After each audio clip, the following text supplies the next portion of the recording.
mahasiswa Universitas Indonesia Muhammad Hasya Atala Saputra meninggal dunia usai ditabrak pensiunan polisi AKBP Purnawirawan Eko Setia di Jagakarsa, Jakarta Selatan pada 6 Oktober 2022 lalu. Meski tertabrak dan meninggal dunia, polisi menetapkan Hasya sebagai tersangka dalam kasus kecelakaan lalu lintas tersebut dan kemudian menghentikan penyidikan kasus kecelakaan dengan alasan kasus yang telah kadaluarsa, tidak cukup bukti, dan tersangka telah meninggal dunia. SP3 yang diterbitkan kepolisian kemudian menjadi buah bibir dan menimbulkan polemik di ruang publik. Kapolda Metro Jaya Irjen Fadil Imran menyatakan akan membentuk tim khusus untuk menangani kasus ini. Sementara itu, Kompolnas berharap kepolisian menjelaskan secara terbuka akan kasus ini dan proses pra-peradilan dilangsungkan untuk menghilangkan status tersangka korban. Pertanyaannya kemudian, dengan dibentuknya tim khusus oleh Polda Metro Jaya ini, akankah membuat kasus Hasya yang tewas ditabrak pensiunan polisi ini menjadi semakin terang benderang?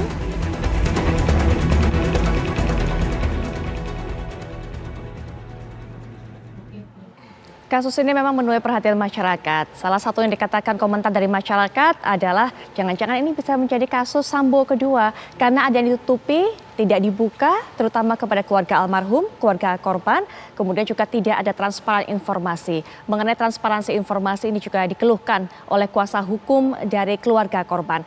Kemarin dalam acara yang sama ini juga saya berbincang-bincang dengan kuasa hukum dari keluarga korban. Mungkin sedikit saya sarikan untuk Anda yang mungkin kemarin juga tidak menyaksikan, yang nanti juga akan kita bahas mengenai hal ini, pandangannya bagaimana dari para narasumber. Tapi setidaknya kuasa hukum dari keluarga korban mengatakan bahwa adanya perbedaan kronologi dari pihaknya, pihak korban dengan dari pihak kepolisian. Kemudian mereka juga mengeluhkan kronologi berubah-ubah, waktu kematian berubah-ubah, tidak pernah diajak gelar perkara. Kemudian juga tidak ada transparansi karena komunikasi yang dilakukan selama ini adalah sepihak.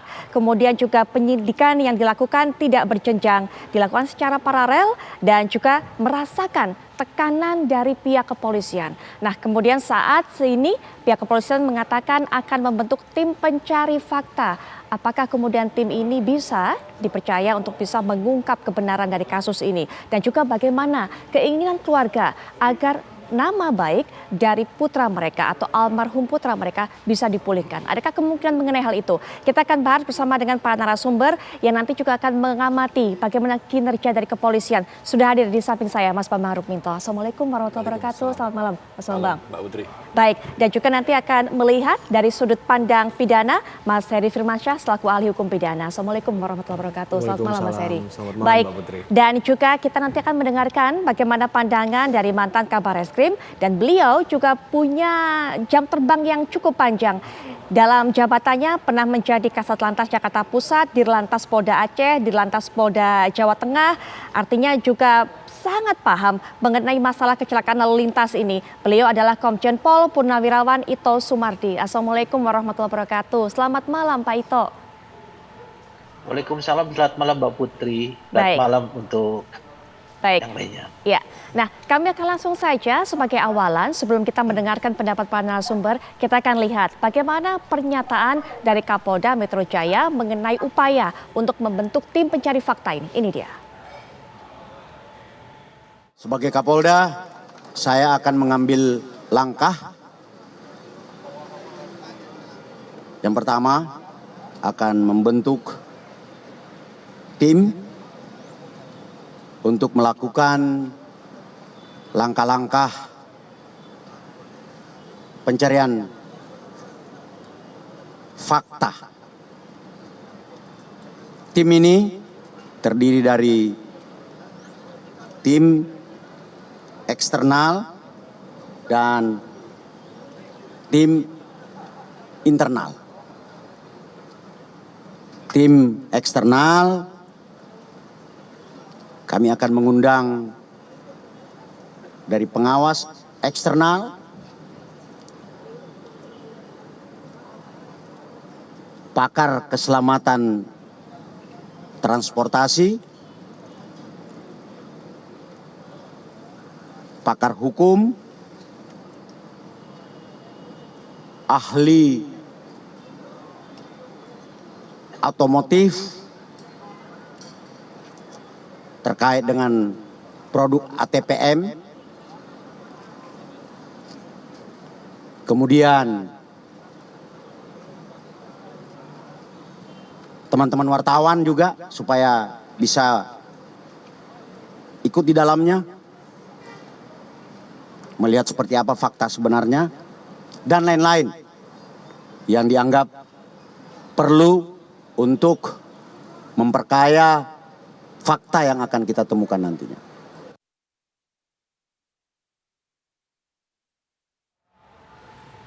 Itu adalah pernyataan dari Kapolda Metro Jaya mengenai pembentukan tim pencari fakta.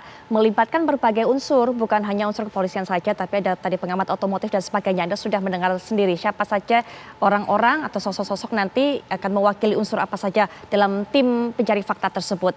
Pak Ito, jika kemudian tim pencari fakta dibentuk, artinya kan kasus ini adalah bukan kasus biasa. Padahal mungkin ini kasus kecelakaan, kalau memang ada transparansi penyelidikan, proses penyelidikan juga berjalan sesuai urutannya dengan biasa begitu. Artinya sebenarnya tidak perlu dibentuk tim pencari fakta. Dengan pembentukan tim pencari fakta ini sendiri sudah bisa merupakan salah satu hal yang membuktikan bahwa ada salah satu hal yang salah dalam proses penyelidikan berlangsung, Pak Ito. Baik, Mbak Putri, saya pikir yang pertama saya ingin mengucapkan duka cita yang mendalam ya kepada keluarga Muhammad Hasya Astalah Saputra ya. Tentunya bagaimanapun kehilangan ananda tercinta menjadi pukulan berat bagi keluarga. Yang kedua, saya ingin Mbak Putri mengkaji dari aspek profesionalisme ya, di mana saya juga pernah berdinas lama di lalu lintas. Jadi saya melihat daripada aspek teknis dan aspek yuridis. Tadi yang disampaikan oleh Pak Kapolda Metro itu adalah beliau ingin mengimplementasikan transparansi yang berkeadilan ya, presisi. Karena apa? Karena saya melihat di sini mungkin itu ada satu komunikasi atau transparansi yang tidak dirasakan oleh pihak korban. Nah, kalau kita melihat secara teknis, tentunya kita mengacu kepada pengolahan TKP ya, SOP-nya.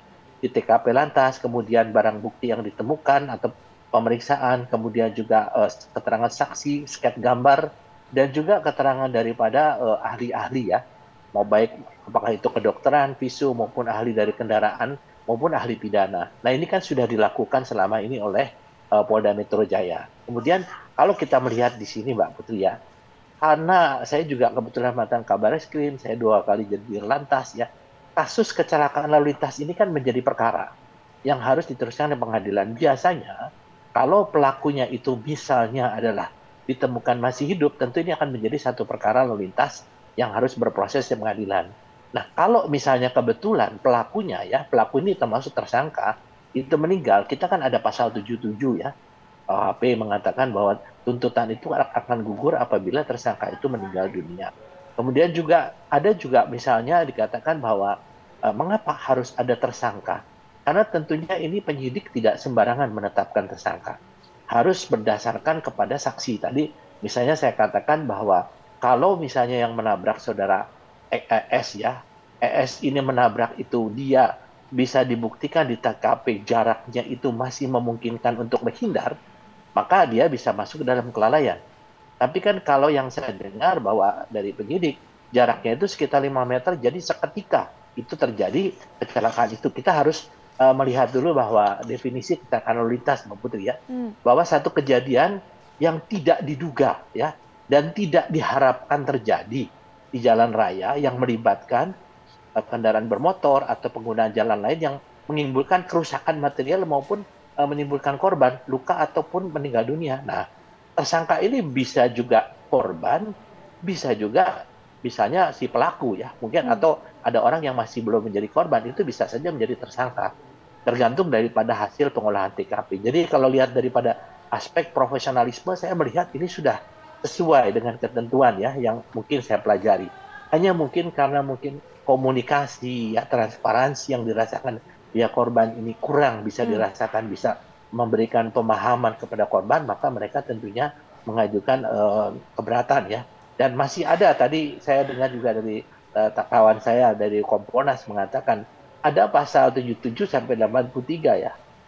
KUHP mengatakan bahwa seseorang bisa mengajukan pra peradilan dalam rangka untuk menetapkan apakah penetapan kasus tersangkanya itu sudah tepat atau belum. Nah, tempuh saja jalur hukum itu. Tapi dengan adanya apa yang disampaikan Pak Fadil, saya kira mungkin Pak Polda ingin memberikan kepada masyarakat untuk melihat secara terang benderang apakah kasus ini merupakan kesalahan prosedur, Ya. ataukah rekayasa, ataukah memang betul sesuai dengan prosedur hukum yang berlaku. Saya kira demikian, Mbak. Baik, mengenai profesionalitas pihak kepolisian yang bekerja menganalisa kasus ini bagaimana Mas Bambang pandangannya? Saya sudah sampaikan tadi awal keluhan-keluhan dari pihak keluarga itu yang dirasakan mereka. Benar ya, saya melihat pembentukan TGIPF ini malah menjadi pembenar ketidakprofesionalan penyidik di tingkat bawah ya, dan penyidik di sini lebih